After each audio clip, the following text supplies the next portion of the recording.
Ada kekecewaan dari sejumlah elit PDI Perjuangan soal manuver keluarga Jokowi. Tapi ada juga yang tidak mempermasalahkan seperti penjelasan Ketua DPP PDIP Puan Maharani. Lalu bagaimana sikap pasti dari PDI Perjuangan, utamanya soal status Gibran Rakabuming yang menjadi bakal cawapres Prabowo Subianto. Kita bahas bersama dengan politisi PDI Perjuangan yang juga anggota DPR. Sudah ada Bang Andreas Hugo Parera. Selamat pagi Bang Andreas. Ya, Bang Andreas, nampaknya audionya masih di mute, Bang Andreas. Udah. Oke, selamat pagi Bang Andreas. Selamat pagi Aristi. Oke. Pak Firman, selamat pagi. Ya baik, selamat pagi. Kemudian juga ada Wakil Ketua Umum Partai Gerindra, Mas Habibur Rahman. Selamat pagi, Assalamualaikum. Assalamualaikum, waalaikumsalam. Selamat pagi Bung Andreas, Adisti, Pak Firman. Oke, dan juga yang terakhir ada peneliti senior Pusat Riset Politik BRIN, Firman Nur. Selamat pagi Pak Firman. Selamat pagi Mbak Adisti, selamat pagi Pak Hugo, selamat pagi Mas Habib. Oke, langsung saja saya ke Bang Andreas. Ini Bang Andreas masih berkutat soal bagaimana hubungan keluarga Joko Widodo setelah manuver dari Gibran Rakabuming Raka bersanding dengan Prabowo Subianto untuk mengikuti kontestasi Pilpres 2024. Jadi sebenarnya PDI Perjuangan ini kecewa atau biasa saja karena Ketua DPP PDIP ini Pak Jarod Saiful Hidayat mengatakan kalau Bu Mega itu ketawa-ketawa saja, nggak ada masalah, sudah biasa seperti ini. Jadi sebenarnya kecewa atau tidak? Ya, ungkapan kekecewaan atau perasaan itu kan hal yang biasa. Tapi persoalannya itu kan bukan hanya soal rasa seseorang. Tapi ini kan di satu pihak artinya kita bicara soal bagaimana kepentingan bangsa dan negara, bagaimana soal konstitusi kita yang merupakan panduan hidup kita bernegara. Oke, Bang Andreas, maaf kami kurang bisa jelas mendengar suara Bang Andreas. Mungkin speakernya untuk audionya, headsetnya didekatkan. Halo? Ya, halo. Untuk speakernya mungkin lebih didekatkan, Bang Andreas. Sudah. Oke, gimana? Bisa dilanjutkan? Ya, silakan. Ya, ini bukan hanya soal perasaan, rasa seseorang, tetapi tentu kalau rasa itu bisa berbeda-beda gitu. Tetapi hal yang paling mendasar yaitu di satu pihak kita bicara soal pemilu, dan proses pemilu itu adalah proses yang menyangkut hak rakyat untuk memutuskan nasib bangsa ini 5 tahun ke depan, dan itu menyangkut kepentingan nasional, termasuk juga bagaimana proses yang berlangsung, dan di situ kita bicara soal kepentingan nasional. Sementara yang lain bicara soal atau lebih mementingkan persoalan keluarga, dan proses itu yang kita lihat sekarang gitu. Antara persoalan kepentingan kita bersama sebagai bangsa dan negara dan kepentingan keluarga. Jadi masalahnya di sini adalah masalah kepentingan nasional versus kepentingan keluarga. Itu yang terjadi, dan itu yang saya kira hal substansi yang menjadi persoalan kita gitu. Dan PDI Perjuangan di sini mengekspresikan apa yang dirasakan itu, apa yang dilihat, apa yang dialami, termasuk terhadap PDI Perjuangan sendiri, itu adalah masalah kepentingan nasional versus kepentingan keluarga yang terjadi. Dan itu adalah kepentingan kita bersama, bukan hanya kepentingan PDI Perjuangan. Dan respon-respon dari berbagai kelompok masyarakat, baik dari grassroots sampai kepada kelompok cendekiawan, kelompok-kelompok aktivis, itu merupakan ekspresi dari bagaimana mereka melihat kepentingan nasional ini diobrak-abrik oleh kepentingan keluarga, dan proses itu yang terjadi. Kita lihat bagaimana apa yang terjadi di Mahkamah Konstitusi sekarang itu sangat-sangat jelas menunjukkan bagaimana kepentingan keluarga itu mendominasi di dalam proses pengambilan keputusan kemarin, dan itu sekarang menjadi persoalan. Saya kira itu persoalannya. Oke, jadi dengan kata lain bisa dikatakan PDI Perjuangan kecewa dengan putusan MK yang kemudian dirasa syarat dengan kepentingan keluarga, akhirnya melenggangkan Gibran Rakabuming Raka sebagai bakal calon wakil presiden dari Prabowo Subianto. Begitu kekecewaannya terutamanya ya, Bang Andreas. Ya, poinnya adalah di sini kita lihat secara Golongan. jelas kalau kita mau rumuskan itu adalah kepentingan keluarga versus kepentingan nasional, kepentingan Hmm, bangsa dan negara hmm, yang menyangkut proses pemilu yang berlaku. Itu yang terjadi. hmm. Termasuk juga soal manuver Gibran berarti ya, juga merasa kecewa manuver Gibran yang akhirnya kemudian melenggang bersama dengan Prabowo Subianto di kontestasi Pilpres 2024. Ya, itu ada di dalam proses ini gitu. Ada Oke. di dalam proses kepentingan keluarga ini. Itu yang terjadi. Jadi sehingga kalau PDI Perjuangan mengekspresikan apa yang dirasakan, apa yang dilihat, dan itu adalah kepentingan kita semua, bukan hanya kepentingan PDI Perjuangan. Persoalan konstitusi itu adalah persoalan bangsa dan negara, bukan persoalan PDI Perjuangan aja. Aha, Dan itu kan juga direspon oleh banyak pihak gitu. aha, Eh, dari berbagai kelompok kalangan, baik dari kalangan grassroots sampai kepada para cendekiawan, para pemerhati politik, para aktivis, itu memperhatikan proses yang terjadi dalam hari-hari, dalam minggu-minggu terakhir ini gitu, yang mengganggu kepentingan nasional kita yang berkaitan dengan proses pemilu aha. yang adil, jujur, langsung, umum, bebas, rahasia. Dan sekarang juga orang mulai mengkhawatirkan bahwa akan pemilu ke depan ini akan tetap dengan kepentingan nasional atau dengan versus kepentingan keluarga yang akan terjadi kalau proses ini berlangsung terus gitu. Oke, oke. Mas Habib, bagaimana tanggapannya kalau dari PDI Perjuangan sendiri jelas-jelas kemudian kecewa dengan adanya kepentingan nasional versus kepentingan keluarga yang termasuk di dalamnya adalah soal putusan MK yang akhirnya bisa memuluskan langkah Gibran Rakabuming Raka untuk bermanuver, kemudian akhirnya menjadi pendamping Prabowo Subianto di Pilpres 2024. Tanggapan Anda? Ya, tentu dalam setiap putusan pengadilan, ya putusan mahkamah, ada pihak yang suka dan ada pihak yang tidak suka.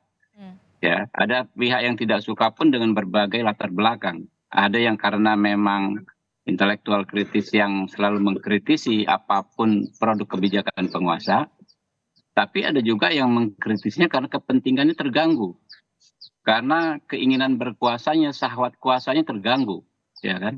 Nah, ini yang munafik-munafik seperti ini kan juga mengkampanyekan terus mendistorsi putusan Mahkamah Konstitusi. Nah, apapun ya, kedua belah pihak yang berpendapat itu sama-sama kita hormati, tetapi adab ya, kemudian budaya hukum kita, kalau sebuah pengadilan sudah menghasilkan putusan ya, dan putusan itu mengikat, maka kita harus menghormatinya. Nah, ini yang merupakan juga bentuk konsistensi kita, komitmen kita pada demokrasi. Demokrasi itu adalah bagaimana kita mentaati hukum. Bahwa kita bukan hanya selain negara demokrasi, kita adalah negara hukum. Bentuk pembangkangan terhadap putusan pengadilan, ya kan? Apalagi Mahkamah Konstitusi adalah produk reformasi, itu merupakan pembangkangan terhadap konstitusi dan demokrasi itu sendiri, ya. Sehingga nggak akan putus ya kalau kita terus memperdebatkan sesuatu yang sudah final, ya, sudah mengikat, ya. Kalau saya melihat di masyarakat, ya, emang ada yang menolak tadi, tapi yang mendukungnya jauh lebih banyak. Kita lihat ya bagaimana putusan MK disambut dengan sujud syukur dan keceriaan kaum muda, ya, yang lebih melihat substansinya. Bagaimana kaum muda bisa menempatkan representasinya dalam kontestasi yang sangat prestis seperti ini. Ya, mereka lihat itu loh, esensinya bahwa Mahkamah Konstitusi memberikan hak kepada kaum muda. Lalu putusan Mahkamah Konstitusi ini nggak ada konflik kepentingan keluarga atau kepentingan nasional, karena dengan bisa majunya anak muda tidak menghalangi pihak manapun untuk maju juga. Apakah karena ada pihak yang takut dengan majunya anak muda sedemikian takutnya sehingga kalau anak muda maju dianggap bisa mengganggu kepentingan nasional? Logikanya dari mana? Gitu loh. Jadi kami tidak ingin intervensi ya soal hubungan Mas Gibran dengan PDI Perjuangan. Mas Gibran tentu cawapres kami. PDI Perjuangan adalah partai politik sahabat kami. Tapi kami perlu meluruskan juga, ya, ruang publik ini jangan dikotori oleh narasi-narasi berdasarkan kepentingan, ya, untuk melegitimasi kepentingan dan syahwat politik, mendelegitimasi lembaga produk reformasi yaitu Mahkamah Konstitusi, gitu kan. Sebab kalau putusan Mahkamah Konstitusi terus dilegitimasi, padahal konstitusi kita mengatur putusan tersebut final, ya, dan mengikat ketika saat diucapkan, kita lama-lama bisa ambruk negara ini satu demi satu lembaga Tapi negara. Ya, kalau tidak sesuai dengan kepentingan kita, tidak sesuai dengan syahwat politik kita, ya kan, kita apa namanya, kita delegitimasi. Nah, ini yang paling berbahaya gitu loh. Kita kemarin ya kan, misalnya banyak putusan Mahkamah Konstitusi kita juga nggak suka, misalnya soal KPK dan lain sebagainya. Tetapi nggak ada ya sikap politik yang keras dari pihak-pihak yang berkepentingan seperti ini, nggak ada kok, gitu loh. Karena memang ini soal kepentingan aja. Begitu juga hal ini gitu loh. Ketika Mas Gibran maju jadi ribut. Kalau Mas Gibran nggak maju nggak ribut. Ini bukan masalah hukum, bukan persoalan kekhawatiran terganggunya kepentingan nasional dan lain sebagainya. Ini soal politik gitu kan, soal kepentingan politik. Nah, ya kita luruskan saja. oke. Kita luruskan pada proporsinya gitu. Oke, tapi kan bisa dikatakan ini menjadi ribut ketika nama Gibran Rakabuming Raka akhirnya kemudian melenggang bersama Pak Prabowo Subianto. Walaupun kita tahu nama Gibran Rakabuming Raka ini masih menjadi kader dari PDI Perjuangan, bukan begitu, Bang Andreas? Ya, justru yang saya sampaikan ya kan, bahwa jadi ribut karena ada persoalan politik gitu. Ke saya atau ke Pak Andreas? Sorry, maaf. Ke Bang Andreas, Bang Andreas. Oh, maaf Bang. Sorry Bang.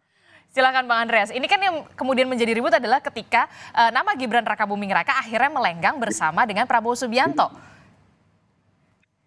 Ya, saya kira semua orang bisa melihat itu gitu. Artinya bagaimana proses ini terjadi dan bagaimana ya Mas Gibran kemudian diusung oleh Golkar dan kemudian menjadi calon wakil presiden yang sekarang juga masih ada di dalam proses tanda tanya ini gitu. Karena ya berbagai hal-hal yang berkaitan dengan prosedur, baik itu di MK, baik itu di KPU, PKPU yang hari-hari ini juga masih banyak tanda tanya, banyak hal yang dipersoalkan. Nah, saya kira itu masalahnya gitu. Itu hal yang menjadi, dan itu dilihat oleh semua orang gitu, diperhatikan oleh semua orang. Kalau ya persoalan ini berjalan dengan prosedur yang ya sesuai dengan rule of law, bukan rule by law. Nah, itu mungkin akan berbeda gitu. Tapi yang terjadi ya persoalan ini kemudian bergulir dan itu menyangkut ya Mas Gibran yang juga ya kader di PDI Perjuangan yang sekarang diusung oleh koalisinya Pak Prabowo gitu. Jadi ini menjadi suatu menjadi polemik dan diperhatikan oleh semua orang dan ditanya oleh ya berbagai kalangan masyarakat. Oke. Saya kira kita lihatlah nanti masyarakat yang akan menilai. Secara politis masyarakat yang akan menilai berbagai proses yang terjadi di kalangan elit politik yang sekarang terjadi, baik itu di MK, baik itu kemudian di DPR. Ya, saya kira ini sangat-sangat jelas dan sekarang ya kita tidak bisa juga menipu dengan berbagai macam hal. Gitu. Oke, tapi kalau tadi kata Mas Habib tidak semua putusan bisa memuaskan semua orang begitu. Tanggapan Anda seperti apa? Ya itu betul, artinya bahwa tidak setiap keputusan ya memuaskan semua pihak. Tetapi hal yang sangat prinsip, apakah keputusan-keputusan itu berjalan sesuai dengan aturan main dan yang kita lihat sekarang kan persoalan pelanggaran etika, pelanggaran etik yang mempunyai konsekuensi jauh tadi baru Prof. Denny Indrayana menjelaskan itu. Juga banyak ahli-ahli hukum, saya bukan ahli hukum tata negara, bukan ahli hukum yang membidangi hal tersebut. Tapi ini disuarakan oleh banyak orang. Dan saya kira ya teman-teman yang di bidang hukum lebih memahami hal ini. Tetapi respon dari publik ini juga sangat kuat melihat persoalan ini. Dan ini menjadi menjadi etalase politik kita yang itu tadi yang berbau KKN, kolusi, korupsi dan nepotisme. Betul. Dan ini juga dilihat oleh dunia internasional. Kalau kita perhatikan berbagai trending topik internasional, ini termasuk salah satu trending topik internasional di dalam minggu-minggu terakhir ini, dalam 1 minggu terakhir paling tidak. Oke, oke, betul memang tidak semua keputusan bisa memuaskan banyak orang, tapi kemudian Bang Andreas juga tadi menyatakan keputusan yang bagaimana dulu, apakah memang sudah sesuai dengan aturannya atau belum? Karena kita tahu ada yang melaporkan ke majelis atau Mahkamah Kehormatan Dewan begitu ya, Majelis Kehormatan Dewan MK terkait dengan etik dari ketua MK sendiri. Nah, ini yang kemudian masih menjadi apa ya? Istilahnya masih akan ada babak baru nantinya untuk persoalan batas usia capres dan juga cawapres ternyata. Pak Firman, apa yang bisa Anda baca dari kedua pernyataan baik itu Mas? Mbak, Ya, bisa nggak fair? Saya kan Pak Firman dikasih 2 kali. Oke, silakan Dikasih 2 Mas kali Habib, juga dong. silakan. Jadi, Tanggapan Anda? ya, jadi termasuk soal apa yang diklaim disebut proses. Masyarakat juga menilai, masing-masing masyarakat menilai. Ada yang berpendapat prosesnya sudah selesai, sudah sesuai dengan ketentuan perundang-undangan. Ada juga masyarakat yang berpendapat sebaliknya dan jauh lebih besar gitu loh. Jadi nggak bisa diklaim publik, ya internasional dan lain sebagainya menganggap ini proses yang bermasalah. Lebih banyak kok yang menganggap nggak ada masalah dan lebih banyak yang memang tidak mempermasalahkan kok gitu loh. Jadi namanya kalau orang tidak ya menerima, tidak suka dengan putusan ini memang dicari legitimasinya mulai dari pertimbangan hukumnya dan lain sebagainya. Tapi anyway, prosedur pertimbangan hukum dan lain sebagainya itu sudah termuat dalam putusan Mahkamah Konstitusi. Betul. Dan itu bagian dari putusan yang sudah diumumkan dan sudah berlaku gitu loh. Jadi nggak tepat ya kan kalau putusan benar tapi prosesnya termasuk prosesnya. Putusan itu kan terbit dari proses gitu loh. Jadi termasuk proses yang ketika sudah diputus, saya yang tadi yang tidak suka dengan misalnya proses persidangan putusan terkait undang-undang KPK.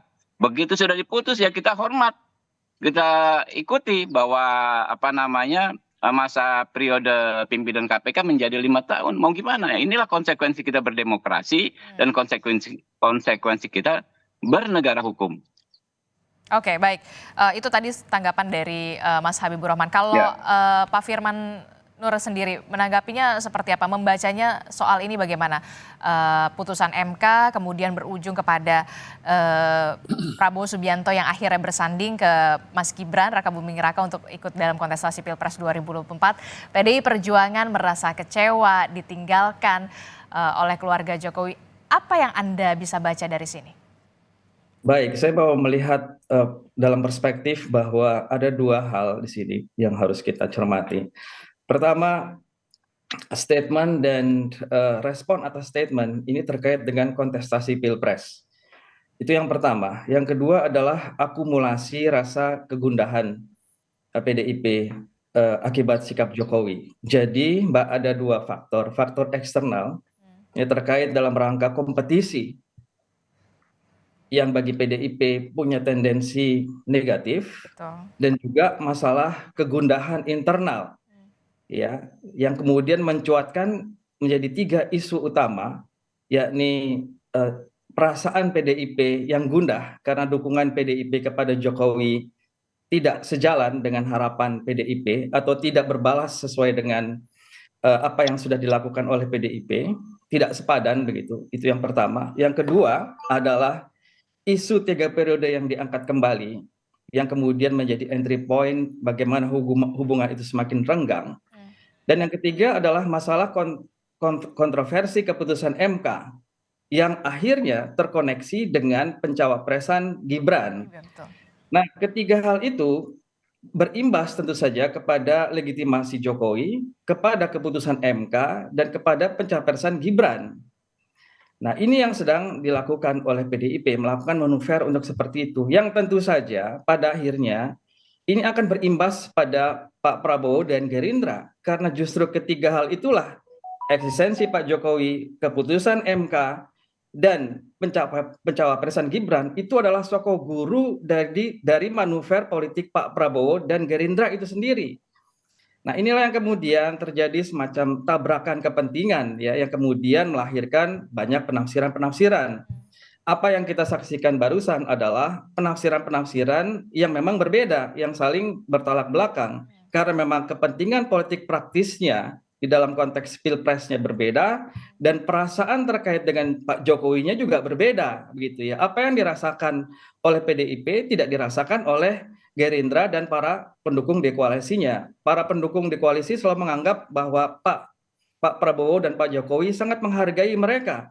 Sementara bagi PDIP terjadi hal yang sebaliknya, bahwa ada semacam satu hal yang membuat mereka gundah karena ini terkait dengan semacam dalam tanda kutip pelecehan eksistensi Pak Jokowi dan Gibran sebagai kader PDIP. Nah, jadi saya kira apa yang kita lihat dan ini akan terus berlangsung nanti sampai Februari adalah perbedaan persepsi karena perbedaan kepentingan kontestasi Pilpres dan juga perbedaan perasaan terhadap Pak Jokowi begitu. Nah, saya kira apa yang terjadi saat ini merupakan hal yang memang sebetulnya baik-baik saja, sehat. Justru saya mendambakan adanya satu kontestasi yang memang yang seru dan canggih dari partai-partai besar ini agar nanti kita semua bisa belajar mengenai pertama tertib dalam persoalan pengkaderan partai, kedua tertib di dalam beretika dalam politik, Oke. ketiga tertib di dalam persoalan checks and balances begitu ya, tidak satu suara terus begitu ya, tapi ada kelompok-kelompok yang bisa mengkritisi secara rasional sehingga akhirnya muncul satu bentuk checks and balances yang akan menyehatkan demokrasi kita. Oke. Oke, kalau dari kacamata Anda sendiri, Pak Firman, kenapa kemudian akhirnya bisa dikatakan Kaesang, kemudian Gibran Rakabuming Raka ini masuk kemudian berada di kubu dari Prabowo Subianto? Jangan dijawab dulu, kita jeda sejenak. Tetaplah bersama kami di Sapa Indonesia Pagi.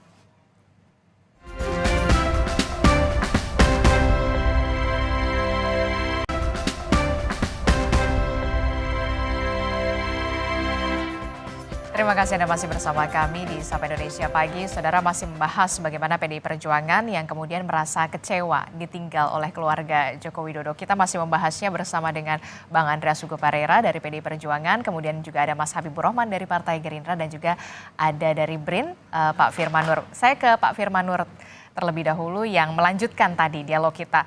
Sebenarnya apa yang kemudian menjadikan alasan akhirnya dua anak dari Presiden Joko Widodo, Kaesang Pangarap dan juga Gibran Rakabuming Raka akhirnya berada di kubu Prabowo Subianto? Apakah mungkin ada faktor begini, Presiden Joko Widodo cukup percaya diri bahwa suara-suara di grassroots cukup bisa mendukung akhirnya beralih ke kubu Prabowo Subianto? Apakah Anda melihat itu?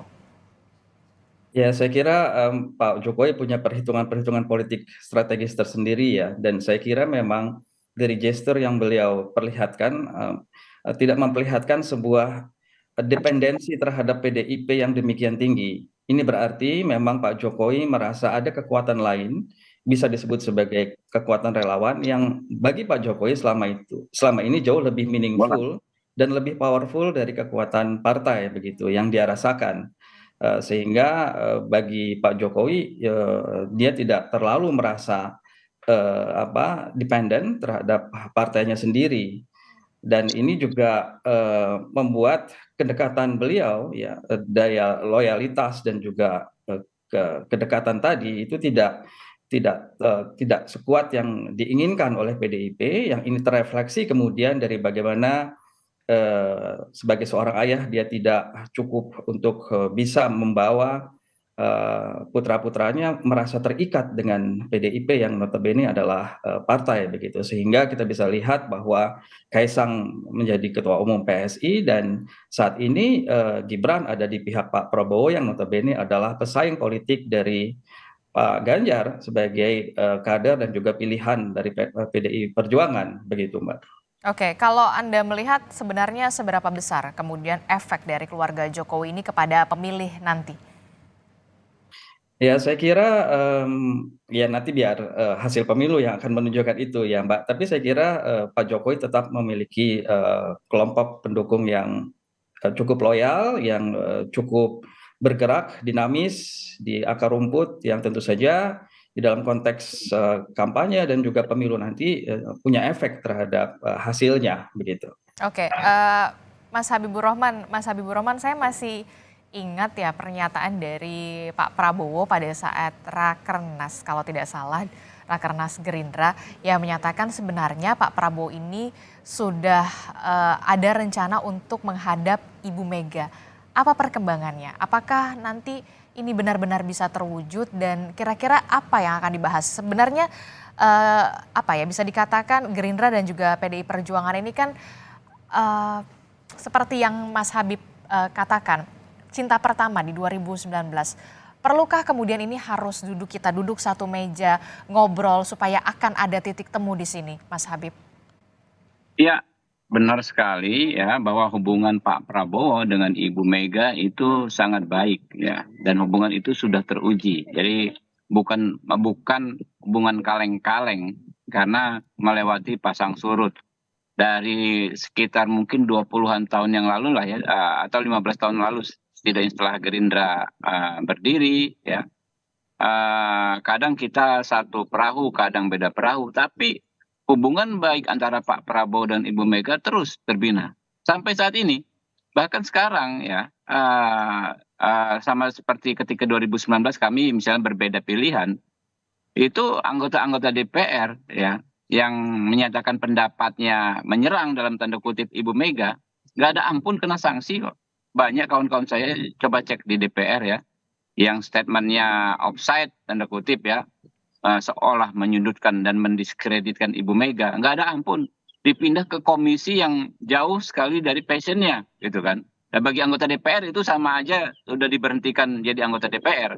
Misalnya kayak saya nih ya, Komisi 3 karena lawyer, dipindah ke Komisi Keuangan, saya nggak akan nyambung ya, percuma saya di DPR. Kurang lebih begitu, apa namanya, care-nya Pak Prabowo ya kepada Ibu Mega ya, begitu hormat dan respect-nya.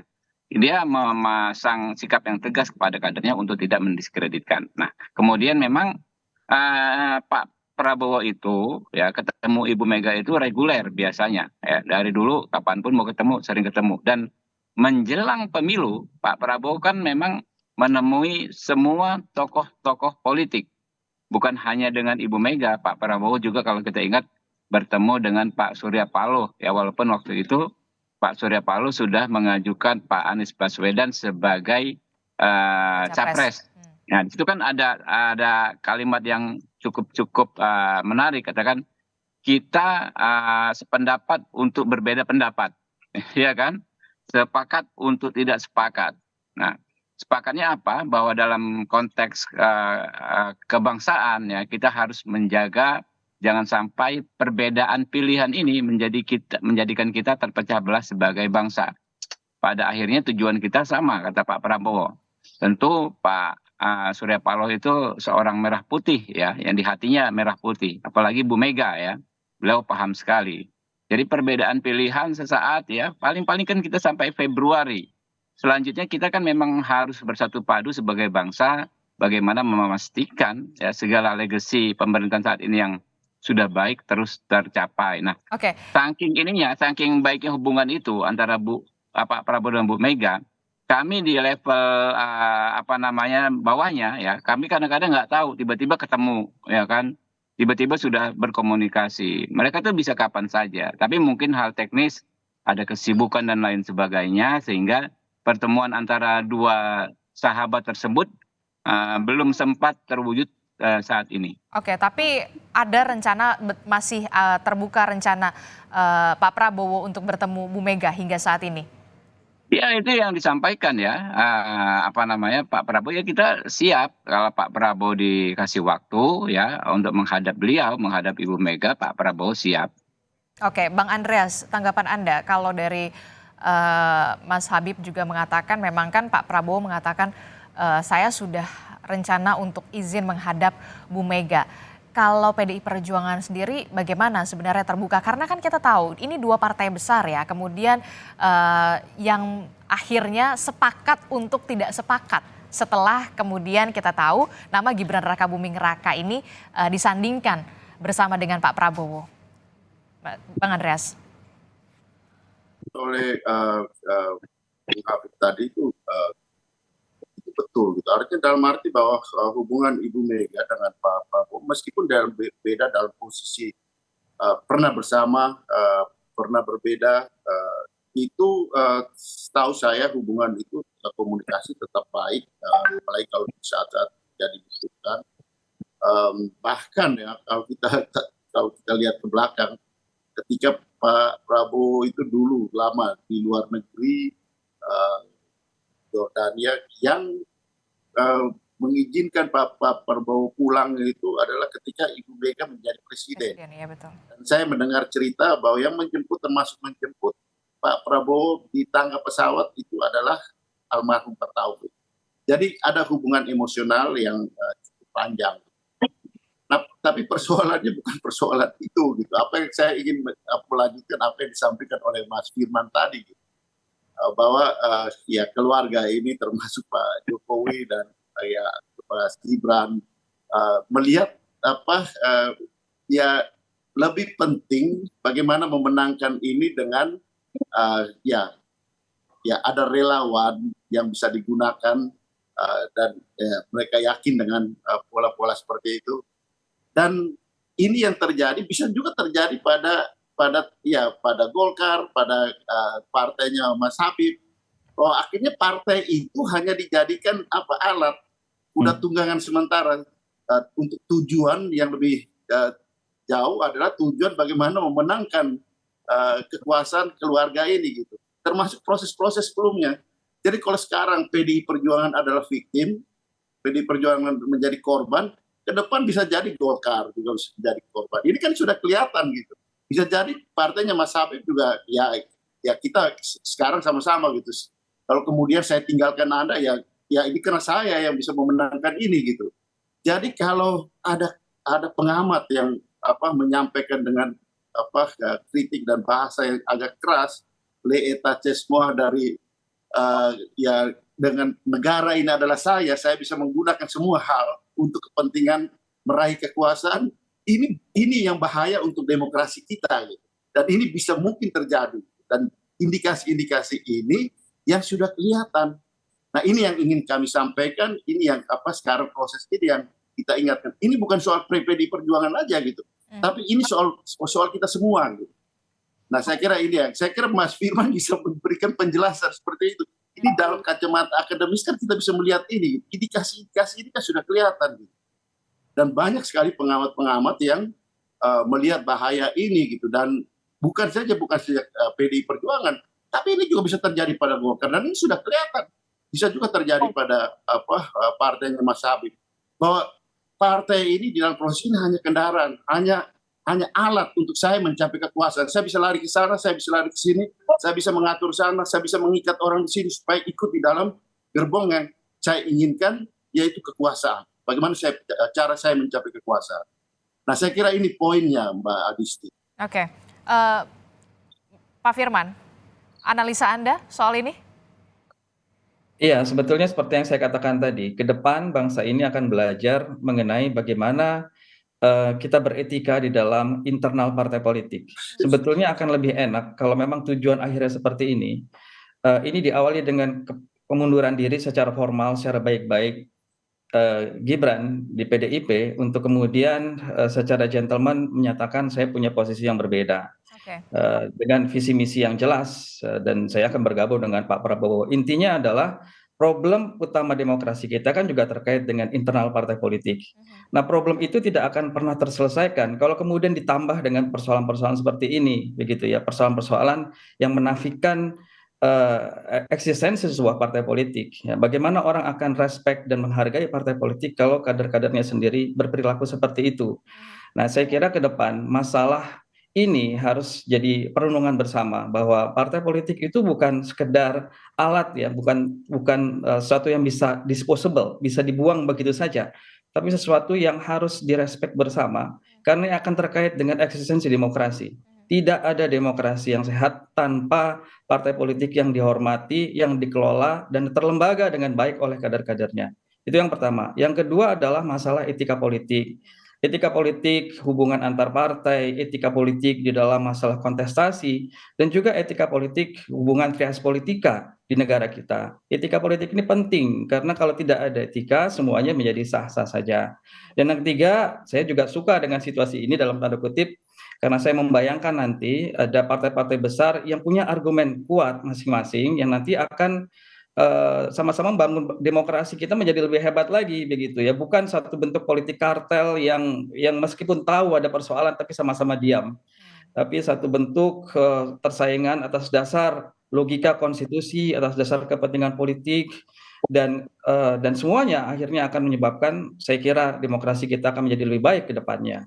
Saya kira demikian, Bang.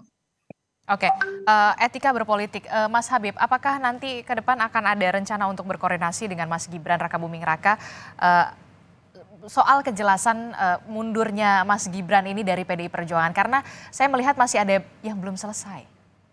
Ya, jadi gini, apa namanya, seseorang yang maju menjadi capres atau cawapres itu kan memang berbeda dengan seseorang yang maju untuk menjadi caleg. Ya. Kalau di caleg memang orang tidak bisa maju dari partai tertentu kalau dia bukan anggota partai tertentu. Tapi kalau capres berbeda. Berdasarkan konstitusi, berdasarkan undang-undang pemilu bahwa bisa diajukan oleh partai atau gabungan partai politik. Ya, jadi orang yang tidak berpartai pun bisa maju gitu. Nah, fenomena adanya politisi yang maju tidak dari partai politik yang membesarkannya kan bukan baru.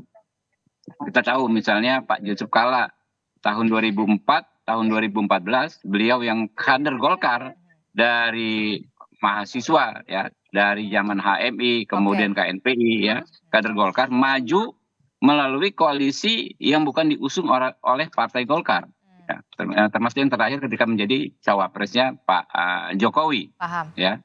Waktu itu yang diajukan adalah oleh Golkar Pak Prabowo, tapi beliau maju mendampingi Pak Jokowi, bukan melalui Partai Golkar. Nah, begitu juga beberapa bulan yang lalu ya, waktu itu ada masih kader kami namanya Pak Sandiaga Uno ya, melakukan komunikasi, melakukan koordinasi ya, menghadiri berbagai rapat-rapat dengan partai politik lain dalam konteks keinginannya ya yang kami dengar begitu untuk maju sebagai cawapres dari koalisi lain. Ya. Kami menganggap ya, Partai Gerindra menganggap itu bukan sesuatu yang negatif ya, karena kita berpolitik itu ada 3 hal yang menjadi menurut kami menjadi acuan kita. Yang pertama soal ideologi ya, bagaimana ideologinya, apakah kita ada di kelompok yang ideologinya sesuai dengan ideologi bangsa dan negara kita ya, ideologi yang kita inginkan. Yang kedua secara politik, apakah secara politik ya masih dalam satu frame yang sama. Yang ketiga baru politik itu memang mengakomodir ya ruang bagi kepentingan pribadi masing-masing orang. Makanya di undang-undang partai politik ya, kedaulatan itu bukan di pimpinan tapi di anggota malah. Coba kita cek ya.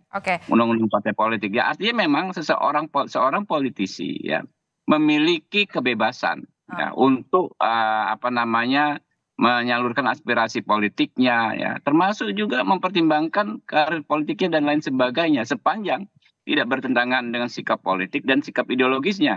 Nah, ini yang kami menjadi pegangan, sehingga kami coba Anda cek jejak digital kami ya, jubir-jubir resmi Partai Gerindra, ketika misalnya Pak Sandi belum mengundurkan diri tapi sudah hadir di mana-mana, disebut-sebut sebagai cawapres ya, belum mengundurkan dari Partai Gerindra waktu itu ya, kami nggak ada masalah ya, silakan saja gitu loh. Jadi dan kami tidak mau mengintervensi, kami tidak ingin mengintervensi hubungan Pak Gibran, Mas Gibran dengan PDI Perjuangan. Kami yakin ya mereka punya hubungan yang baik satu sama lain dan punya cara untuk menyelesaikannya dengan baik gitu. Oke, kita akan tunggu bagaimana kelanjutan ini, karena kita mengharapkan tentu saja pemilu yang bisa dikatakan jujur, adil, dan juga damai pastinya. Oh iya, tentu sepakat sekali kita. Oke, baik, terima kasih Mas Habibur Rahman telah bergabung bersama kami, dan juga ada Bang Andreas Sugeng Parera dari PDI Perjuangan, terima kasih, dan juga ada Pak Firmanur dari BRIN, terima kasih informasinya dan juga perspektifnya. Kita ngobrol lagi lain waktu. Terima kasih Bapak-Bapak.